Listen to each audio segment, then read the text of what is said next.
नमो नारायण। राधे राधे। श्रीमद् भगवद गीता के 6ठे अध्याय के 44वें श्लोक में जो अभ्यास योग का सिद्धांत है, भगवान अर्जुन से कहते हैं कि हे अर्जुन, पूर्वाभ्यासेन तेनैव हीयते ह्यवशोऽपि सः जिज्ञासुरपि योगस्य शब्द ब्रह्माति वर्तते।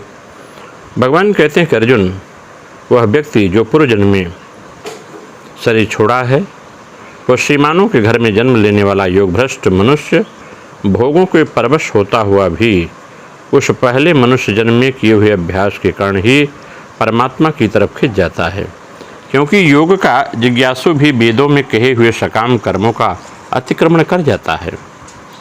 पूर्वाभ्यासेन तेनैव हीयते ह्यवशोऽपि सः, मतलब कहने का भाव यह है कि योगियों के कुल में जन्म लेने वाले योग भ्रष्ट को कैसी साधना की सुविधा मिलती है, जैसा वायुमंडल मिलता है, जैसा संग मिलता है, जैसे शिक्षा मिलती है, वैसी ही साधना की सुविधा वायुमंडल, संग, शिक्षा आदि श्रीमानों के घर में जन्म लेने वाले को नहीं मिलती। परंतु स्वर्गादि लोगों में जाने से पहले मनुष्य जन्म में जितना योग का साधन किया है, जितना सांसारिक भोगों का वह त्याग किया है, उसके अंतःकरण में जितने अच्छे संस्कार पड़े हैं, उस मनुष्य जन्म में किए हुए अभ्यास के कारण ही भोगों में आसक्त होता हुआ भी वह परमात्मा की तरह जबरदस्ती खिंच जाता है। अवशो अपि कहने का भाव यह है कि वह श्रीमानों के घर में जन्म लेने से पहले बहुत वर्षों तक स्वर्गादि लोकों में रहा करता है। वहाँ उसके लिए भोगों की बहुलता रहती है और यहाँ साधारण घरों की अपेक्षा श्रीमानों के घर में भी भोगों की बहुलता है। उनके मन में जो भोगों की आसक्ति है वह अभी सर्वथा मिटी नहीं है, इसलिए वह भोगों के परवश हो जाता है।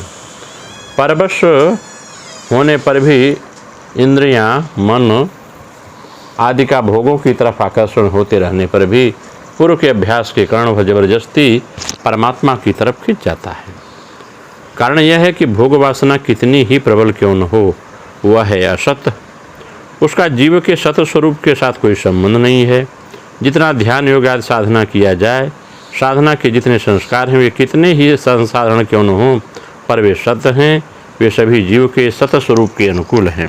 इसलिए वे संस्कार भोगों के परवश होते हुए भी योग भ्रष्ट को भीतर से खींचकर परमात्मा की तरफ लगा ही देते हैं। जिज्ञासुरपि योगस्य शब्द ब्रह्मार्थे वर्तते। इसमें अर्जुन का प्रश्न था कि साधना में लगा हुआ शिथिल प्रयत्न वाला साधक अंत समय में योग से विचलित हो जाता है, तो वह योग की संसिद्धि को प्राप्त न करके किस गति को प्राप्त हो जाता है? कहीं उसका पतन तो नहीं होता? इसके उत्तर में भगवान ने इस लोक में और परलोक में योग भ्रष्ट का पतन न होने की बात कही है। अब उत्तरार्ध में योग में लगे हुए योगी को वास्तविक महिमा कहने के लिए योग के जिज्ञासुओं की महिमा कहते हैं। जब योग का जिज्ञासु भी वेदों में कहे हुए सकाम कर्म और उसके फलों का अतिक्रमण कर जाता है, अर्थात उनसे ऊपर उठ जाता है, फिर योग भ्रष्ट के लिए तो कहना ही क्या है। उसके पतन की कोई शंका ही नहीं है। वह योग में प्रवृत्त हो चुका है, अतः उसका तो अवश्य उद्धार होगा। अभी योग जो जिज्ञासुरपि योग से अभी जो योग भ्रष्ट नहीं हुआ है और योग में प्रवृत्ति भी नहीं हुआ है, परंतु जो योग को महत्व देता है, उसको प्राप्त करना चाहता है, ऐसा योग का जिज्ञासु भी शब्द ब्रह्म अर्थात वेदों के सकाम कर्म के भाग का अतिक्रमण कर जाता है।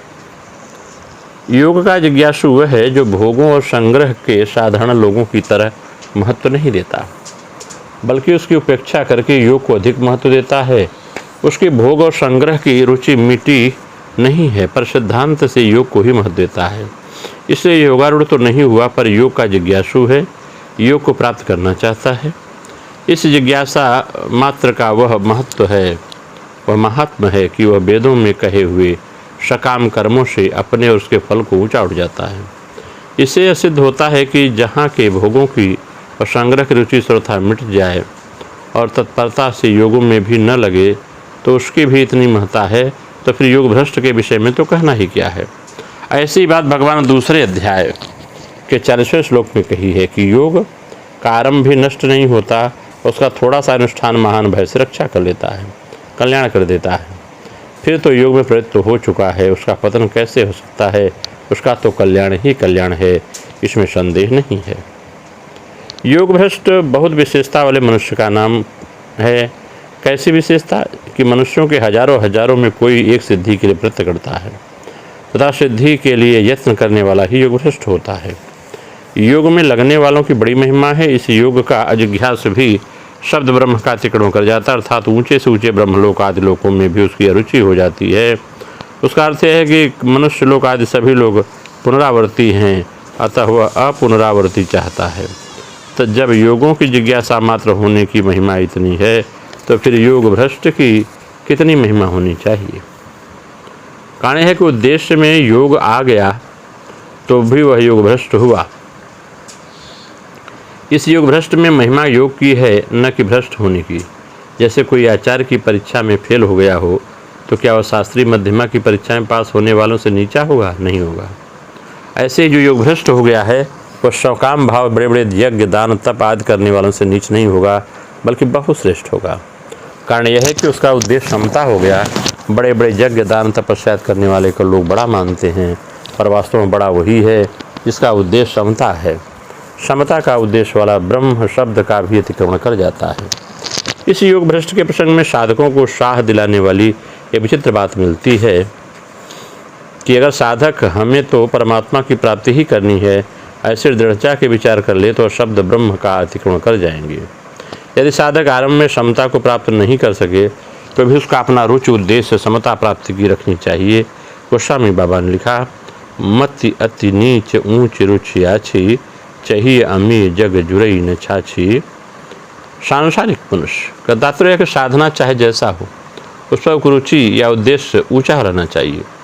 साधक की रुचि या उद्देश्य की पूर्ति लगन जितनी तेज तीव्र होगी उतनी ही उद्देश्य उसके की सिद्धि होगी। भगवान का स्वभाव है कि वह यह नहीं देखते कि साधक करता क्या, बल्कि यह देखते हैं साधक चाहता क्या है। एक प्रज्ञाचक्षु संत रोज मंदिर में जाया करते थे। जब मंदिर में गए तब किसी ने पूछ लिया कि आप यहाँ किस लिए आते हैं? संत हृदय दर्शन करने के लिए आता हूँ। तब उसने कहा कि आपको दिखाई नहीं देता। संत बोले, मुझे दिखाई नहीं देता तो क्या भगवान को भी दिखाई नहीं देता?